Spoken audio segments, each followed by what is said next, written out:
What if death is not an end, but a doorway? What if the final moments of life are the beginning of a profound and mystical journey through realms unseen? Welcome, soul traveler, to an exploration of one of the most enigmatic texts of ancient Egypt, the Book of the Dead.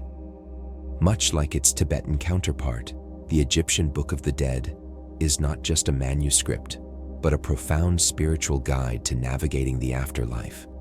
Today, we will uncover its secret teachings, unravel its mystical messages, and journey through its ancient wisdom to understand more about existence, death, and what may lie beyond. The Book of the Dead emerged from the deeply spiritual worldview of ancient Egypt, a civilization obsessed with immortality.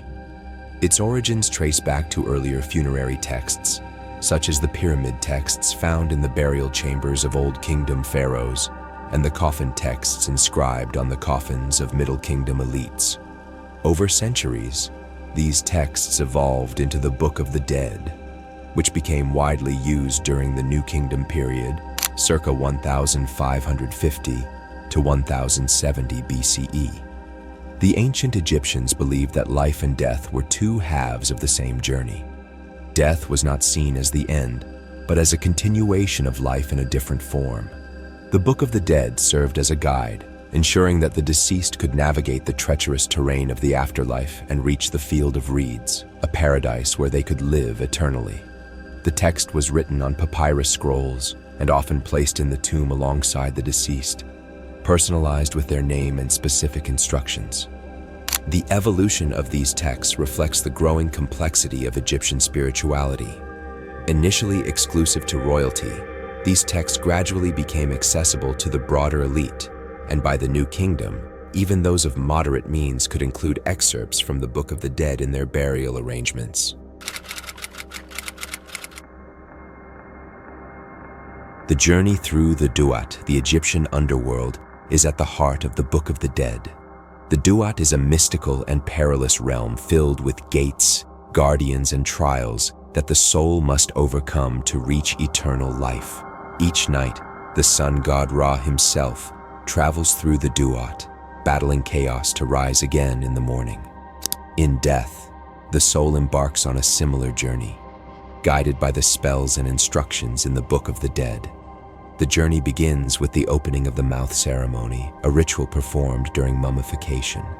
This ceremony was crucial as it restored the deceased's senses and allowed them to speak, breathe, and see in the afterlife. Without this ritual, the soul would be unable to interact with the spiritual realm. The ritual involved priests performing symbolic gestures with sacred tools, often accompanied by hymns and prayers. The deceased's connection to the divine was invoked, ensuring they could communicate with the gods and navigate the afterlife. This act was not merely symbolic, but deeply spiritual, emphasizing the continuation of life beyond death. The ceremony also prepared the body for its role as the eternal home of the soul. The Egyptians believed in the profound connection between the physical and spiritual aspects of existence, and the body's preservation was essential for the soul's journey. One of the most significant events in the afterlife journey is the weighing of the heart in the Hall of Two Truths. This scene is one of the most iconic images from the Book of the Dead and encapsulates the Egyptian belief in Ma'at, the principle of cosmic balance, truth, and justice. Here, the heart of the deceased is placed on a scale and weighed against the feather of Ma'at. The heart was considered the seat of emotions, memory, and morality, and its purity determined the soul's fate. If the heart was lighter than the feather, the deceased was deemed worthy of eternal life. However, if it was heavy with sin, it was devoured by Ammit, the fearsome demoness with the head of a crocodile, the body of a lion, and the hindquarters of a hippopotamus. The soul would then cease to exist. This trial underscores the importance of living a life in harmony with Ma'at. The Book of the Dead includes spells to ensure the heart does not betray the deceased and to guide the soul through this critical judgment. The Hall of Two Truths is not merely a place of judgment, but a reflection of the interconnectedness of ethical living and spiritual ascension. Each action in life, Each moment of integrity or dishonesty leaves an imprint on the heart. The Book of the Dead teaches that preparation for this moment begins in life itself. The Duat is divided into 12 regions, corresponding to the 12 hours of the night. Each region is guarded by fearsome deities and filled with challenges, from rivers of fire to serpents and demons. The deceased must pass through these gates, armed with the knowledge of sacred names and spells from the Book of the Dead. For example, one spell instructs the deceased on how to address the gatekeepers. I know your name. I know the name of the God who guards you. Knowing these names was critical, as it demonstrated the deceased's mastery of divine knowledge and their right to proceed. Each gate also symbolizes a stage of inner purification, a confrontation with one's own fears and limitations. By overcoming these obstacles, the soul demonstrates its readiness for the divine realms. The imagery of these gates, often adorned with symbols of snakes, flames, and cosmic waters, reveals the Egyptians' deep understanding of transformation. The Duat is both an external journey and an internal one, requiring the deceased to confront and master their own inner chaos. The ultimate goal of the journey is the Field of Reeds, an idyllic paradise where the soul could enjoy an eternal existence. This realm is described as a mirror of the idealized Egyptian landscape, with lush fields, abundant crops, and calm waters. However, life in the Field of Reeds was not idle. The deceased was expected to work, tending fields and engaging in daily tasks.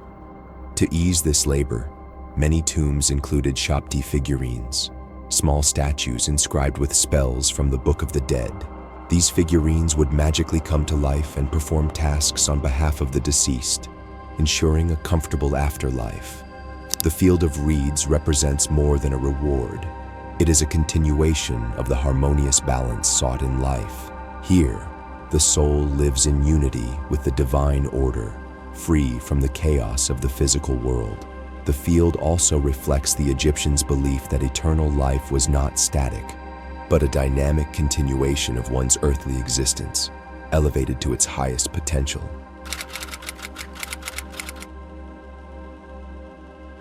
The Book of the Dead is rich in symbolism, much of which reflects the Egyptian spiritual understanding of life and death. The scarab beetle, a symbol of rebirth and transformation, often appears in the Book of the Dead. The beetle's rolling of dung balls mirrored the sun's journey across the sky, making it a powerful symbol of resurrection. Scarabs were often placed over the heart of the deceased, accompanied by spells to ensure the heart would not testify against them in the Hall of Two Truths. The Ankh, the ancient Egyptian symbol of life, frequently appears in depictions of the afterlife. It represents not only physical life, but also eternal existence in the spiritual realm. The Ankh's loop is thought to symbolize the eternal cycle of life and death, a central theme of the Book of the Dead. The Eye of Horus, a symbol of protection and healing, is invoked in spells to guard the deceased from harm and ensure their safe passage. Its presence reflects the balance and harmony sought in the afterlife, as well as the protection of divine forces. The solar boat of Ra, often depicted in the Book of the Dead, symbolizes the soul's journey through the Duat. It is a reminder of the cyclical nature of existence and the role of divine guidance in navigating the mysteries of death. Although the Book of the Dead is primarily a guide for the deceased, its teachings offer profound lessons for the living. It emphasizes the importance of living a life aligned with Ma'at, cultivating virtues such as truth, justice, and compassion.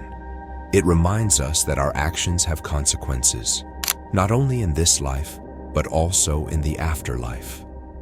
The text also teaches the power of knowledge and preparation.